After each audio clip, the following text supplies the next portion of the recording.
The file was never meant to be read aloud. It was stamped with warnings meant to stop hands from turning pages and eyes from lingering too long. Yet the first line was simple, almost casual, as if the author assumed no one would ever hear it spoken. It read, "Subject exhibited non-local cognition followed by acute religious fixation and persistent aversion to consecrated objects." The clerk who catalogued it later said the air felt colder when he read that sentence, and that the lights in the records room flickered once, then steadied, as if nothing had happened. According to declassified inventory logs, Project Stargate began as a sober experiment in intelligence gathering. The Cold War had made uncertainty a weapon, and the government was willing to test anything that promised an advantage. Remote viewing was presented as a skill that could be trained, measured, and deployed. Men and women were recruited from military units, research institutes, and universities. Psychological screening was strict.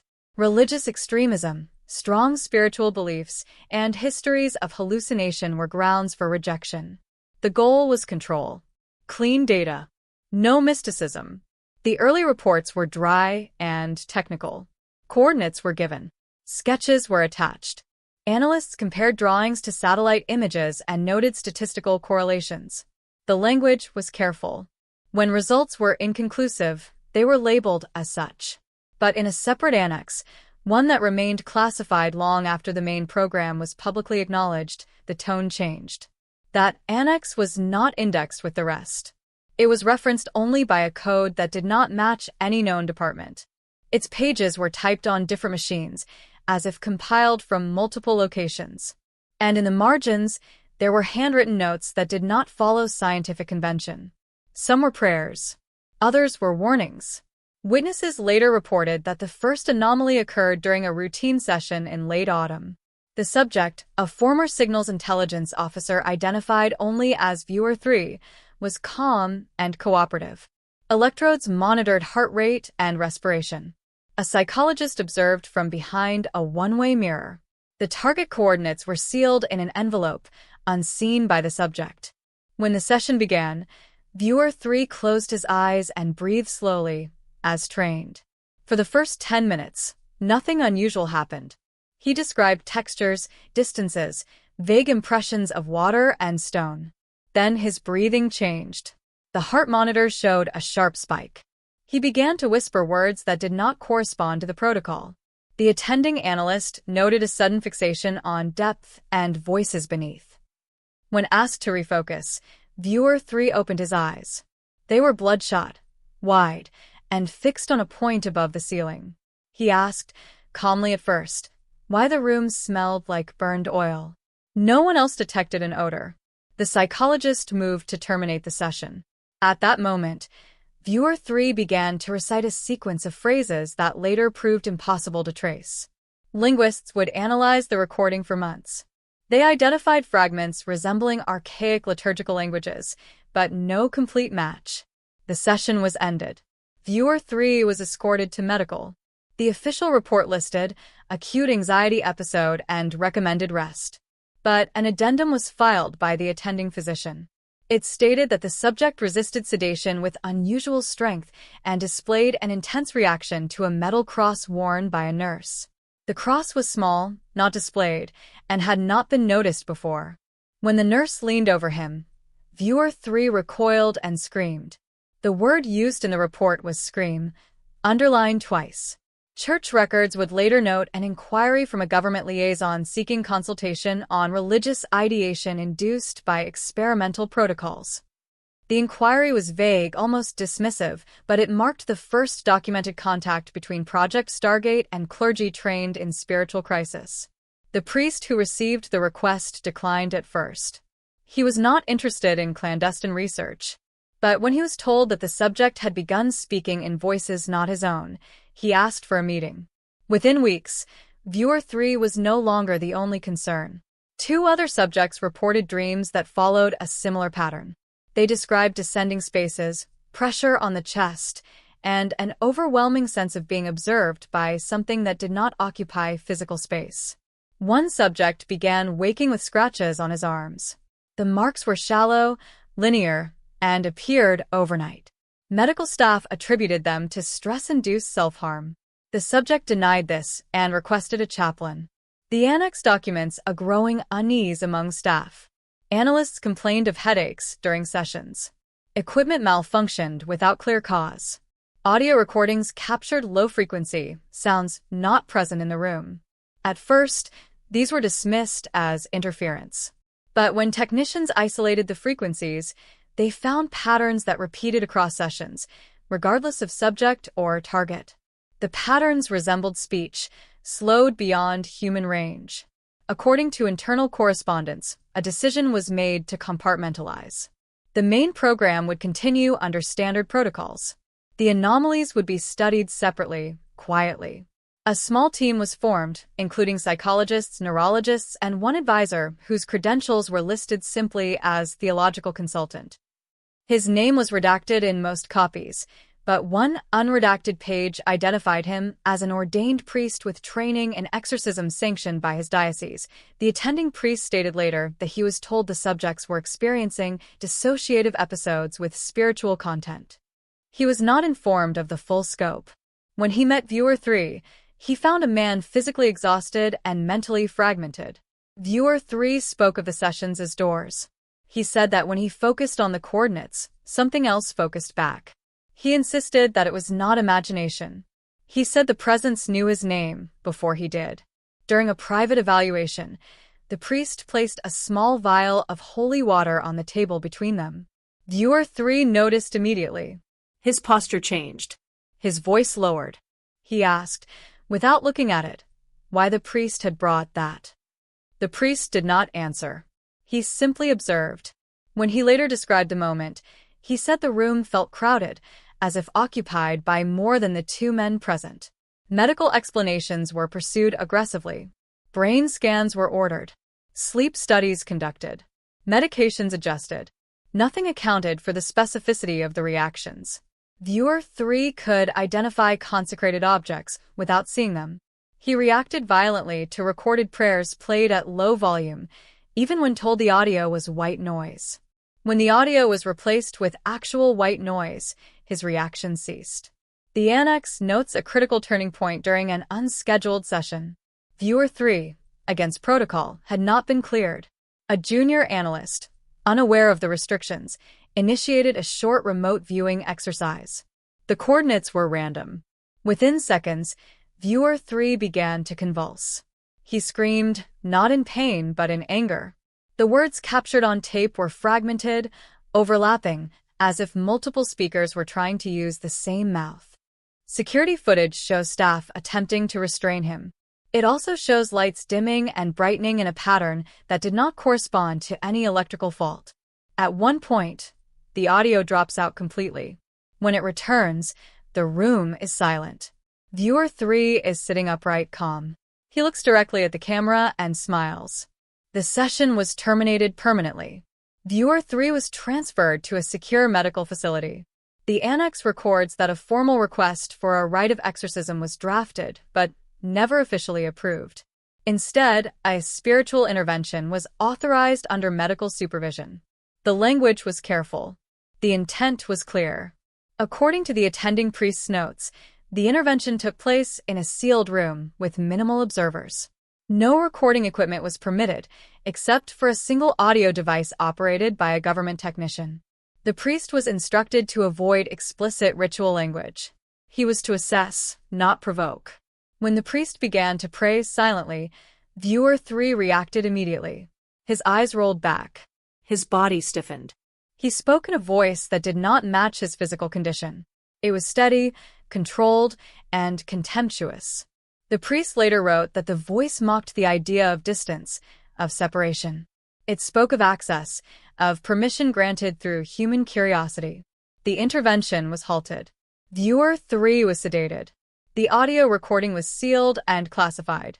The annex includes a transcription of selected phrases, heavily redacted. One line remains intact. You taught them to look where they should not. After that day, the anomalies increased. Other viewers began to report intrusive thoughts with religious themes, despite having no prior interest. One analyst resigned after experiencing what he described as a presence in his home. He claimed objects moved when he prayed. His resignation letter was not accepted. He was reassigned.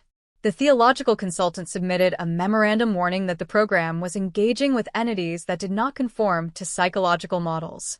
He cited historical accounts of possession triggered by occult practices. He argued that remote viewing, as practiced, constituted an invitation. The memorandum was acknowledged and ignored. Project Stargate continued, but the annex grew thicker. Reports of subjects requiring spiritual care increased. One subject attempted suicide after claiming he was no longer alone in his thoughts. Another refused to enter the viewing room, stating that something waited there, patient and familiar. According to church correspondence, a second priest was consulted after the first withdrew. This priest had experience with cases involving technology and perceived infestation. He insisted on conducting a full rite if any further interventions were attempted. Permission was not granted. The final entry in the annex is brief. It notes the sudden termination of several sessions and the transfer of materials to an undisclosed location. It includes a handwritten note, likely by the theological consultant. The handwriting is unsteady. The note reads, "They believe distance protects them. It does not." Years later, when portions of Project Stargate were declassified, the annex was not included. Official statements emphasized the lack of actionable intelligence and the program's closure. No mention was made of spiritual phenomena. Yet among the released documents, there were gaps. Page numbers skipped. References pointed to files that did not exist. A former records officer would later testify, under condition of anonymity, that he had seen those files. He said they were moved after an incident involving a storage facility and a sudden fire alarm that triggered without smoke or heat. When the room was cleared, several boxes were missing. Security footage from that hour was corrupted. The priest who first consulted on the case retired shortly thereafter. In his personal journal, discovered after his death, there is a single entry referencing government work. It does not name Project Stargate. It does not name Viewer 3. It simply states that there are ways of seeing that leave marks, and that some doors, once opened, do not close quietly. The annex ends there, but the story does not. Because long after the program was officially shuttered, reports continued to surface. Not in government files, but in parish records, medical case studies, and whispered accounts among those who had learned to listen. Accounts of individuals with no religious background developing sudden aversions to sacred objects after participating in classified research. Accounts of prayers disrupting electronic equipment. Accounts of voices that spoke with certainty about being invited. And somewhere, in a secured archive whose location has never been confirmed, the audio recording of that first intervention remains. Those who have heard it say there is a moment near the end where the background noise drops away entirely. In that silence before the tape cuts off, something breathes. The breathing on the tape was not human. Analysts who later reviewed the waveform noted the absence of irregularity. No tremor, no hesitation. It was steady, deliberate, as if performed for effect. When the technician stopped the playback, he reported the sensation did not end. For several seconds afterward, he felt pressure in his ears, like a change in altitude, and a certainty that something had been interrupted rather than finished. According to a supplemental report marked, "Eyes Only," the audio device used during the intervention malfunctioned after that session. It recorded continuously for 43 minutes despite being powered off. The file contained nothing recognizable as speech, but spectral analysis revealed patterns consistent with respiration layered over a low-frequency vibration. The vibration matched none of the building systems. It matched, however, the same anomalous frequencies isolated months earlier during remote viewing sessions. The device was sealed in evidence storage. 2 weeks later, it was found powered on, battery drained, file deleted. The second priest arrived under conditions that bordered on secrecy. He was driven to the facility at night. He was not told the subject's name. He was not permitted to bring assistance. The room prepared for him was stripped of anything that could be construed as religious except what he concealed on his person. He insisted on one condition only, that if he ordered the session stopped, it would stop immediately. The subject brought in for evaluation was not viewer 3. Viewer 3 had deteriorated rapidly after the first intervention. Medical notes described catatonia punctuated by brief episodes of extreme agitation. During one such episode, he broke 2 fingers of a restraint strap without tearing the material. He was transferred to long-term care. The subject before the second priest was a woman, designated Viewer 7, recruited late in the program. Viewer 7's file described her as emotionally stable, pragmatic, and skeptical. She had no history of religious belief. Her performance metrics were among the highest recorded. She had demonstrated an unusual ability to maintain focus for extended periods without dissociation. When asked about subjective experiences, she described them as information impressions, nothing more. The change in her behavior was subtle at first. She began requesting shorter sessions. She complained of fatigue and a sense of being watched, but she attributed it to stress. Then she asked to speak with someone about dreams she was having. In these dreams, she was not observing distant locations. She was being observed. She said the dreams ended the same way each time, with a voice correcting her interpretation of what she was seeing. When the second priest met her, he noted her composure. She spoke clearly. She answered questions without hesitation. She expressed embarrassment at the referral. She said she did not believe in possession. The priest agreed with her. He said belief was not a requirement. He placed a small prayer card on the table, face down. Viewer 7 did not notice until he slid it closer to her. At that moment, she stopped speaking mid-sentence. Her pupils dilated. She asked him, very quietly, why he was bringing work into the room. The priest later wrote that the phrase struck him as precise, not hostile, familiar. He began a prayer under his breath, not directed outward, but inward, as instructed by his training. Viewer 7 leaned back in her chair. Her hands clenched. She did not scream. She did not convulse. She smiled, slowly, as if recognizing a pattern. According to the priest's statement, a second voice emerged not as a replacement, but as an overlay. Viewer 7 continued to speak, but the cadence shifted. The words were measured. The tone was instructional. The voice spoke of systems and thresholds. It referred to the viewing process as alignment. It expressed irritation not at being addressed, but at being interrupted. The priest ordered the session stopped. It did not stop. Lights dimmed. Not flickered. Dimmed. The room seemed to contract, as if the walls had moved inward by a fraction. The priest reported a sensation of weight, pressing downward. He attempted to invoke a formal rite. Viewer 7 laughed, briefly, and informed him that he was out of sequence. Security entered the room against protocol. They later reported that Viewer 7 did not acknowledge them. Her gaze remained fixed on the priest. When one guard placed a hand on her shoulder, she spoke without turning her head. She told him to remove his hand if he wished to keep it. He withdrew. The priest placed a crucifix on the table. Viewer 7 recoiled violently. Her chair fell backward. She struck the floor with enough force to crack tile. Medical staff rushed in. Sedatives were administered. The room returned to normal lighting. The session ended. Viewer 7 was hospitalized.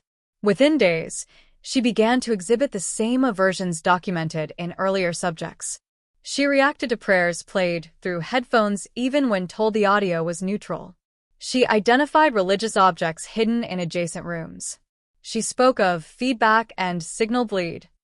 The annex includes a memorandum from a senior official questioning whether the program had encountered a psychological archetype misinterpreted as external agency.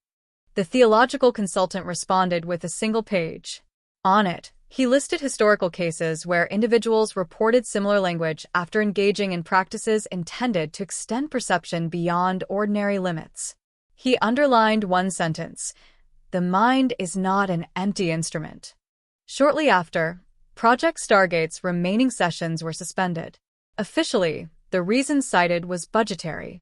Unofficially, the staff turnover had become unsustainable. Analysts requested transfers. Technicians called in sick. One supervisor was found in his office late at night, staring at a blank monitor, whispering prayers he claimed he did not know. Church records from that period show a spike in requests for consultation from individuals connected to classified research. The requests were careful, anonymized. They described symptoms without context. Sleep paralysis accompanied by voices. Sudden revulsion to sacred spaces. Intrusive thoughts that framed curiosity as invitation.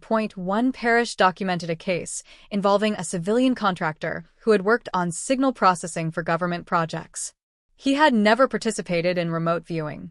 He had never entered a session room.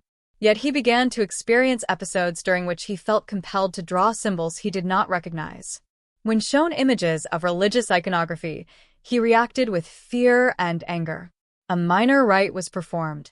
The symptoms abated temporarily. They returned when he resumed work. According to the attending priest, the man described his job as cleaning noise. He said the noise resisted being cleaned. He said it adapted. The annex's final pages are damaged. Water stains obscure portions of text. What remains readable suggests a last attempt at containment. Materials were moved. Devices dismantled. Subjects reassigned or discharged. The theological consultant resigned. In his resignation letter, he warned that the program had mistaken access for control. He wrote that once attention is reciprocated, withdrawal is not guaranteed. Years passed. The world changed. New conflicts emerged. New technologies promised deeper insight. Officially, Project Stargate was a relic of a different era. But among those who had been involved, there was an understanding that certain questions had been asked too clearly. In a private correspondence discovered decades later, a former analyst wrote to a colleague about an incident that occurred long after the program's closure. He described attending a conference on cognitive science where a presenter demonstrated a visualization technique designed to enhance intuition. As the room followed the exercise, the analyst felt a familiar pressure. He excused himself. In the hallway, he heard someone whisper his name. He did not turn around. Medical literature from the early 21st century includes case studies of patients reporting religious delusions following meditation practices. Most are dismissed as stress responses. A few, however, include details that echo the annex. Patients who react not to belief, but to presence. Patients who describe being corrected by something that speaks through them without effort. One psychiatrist, unaware of Project Stargate, published a paper noting that certain subjects exhibited aversion to religious stimuli despite no prior exposure. He speculated about cultural memory. The paper was quietly criticized and forgotten. The audio recording from the first intervention remains unaccounted for. Official inventories list it as destroyed. Yet a technician who worked in archival digitization claimed to have seen a copy years later, mislabeled and stored among unrelated files. He said he listened for less than a minute before stopping. He said the breathing was still there. He also said that near the end of the file, just before the cut, there was something else. A faint sound like fabric moving, like someone leaning closer to a microphone. The priest involved in the second intervention continued his work quietly. He never spoke publicly about government projects. In private, he advised caution to anyone exploring altered states through technology. He emphasized grounding. He emphasized humility. In one recorded homily, he said that not all silence is empty. The government has never acknowledged a connection between Project Stargate and reports of demonic activity. There is no official admission. No signed document. Only fragments, patterns, and testimonies that align too closely to ignore. In one final church record, dated years after the program's end, a note appears in the margin of an otherwise routine entry. It references a confession from an unnamed individual who worked with seeing. The individual claimed that during his work, he felt something recognize him. Not threaten, recognize. He said it spoke without words.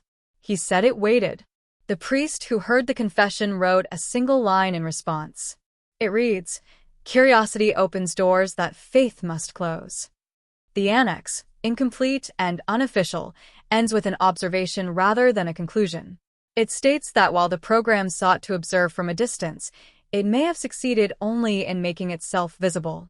That whatever was encountered did not originate from belief, but from attention. And that attention, once focused, can be returned. Somewhere in storage rooms and forgotten archives, there are still boxes labeled with codes that do not correspond to any public record. Some of those boxes are said to hum faintly when the lights are off. Technicians assigned to those rooms report an urge to leave them quickly. They cannot explain why. And in quiet moments, when the mind wanders and the focus sharpens without intention, there are those who feel the familiar pressure again. The sense of being observed by something patient. Something that learned long ago that human curiosity can be trained. And that training, once complete, does not end when the program does.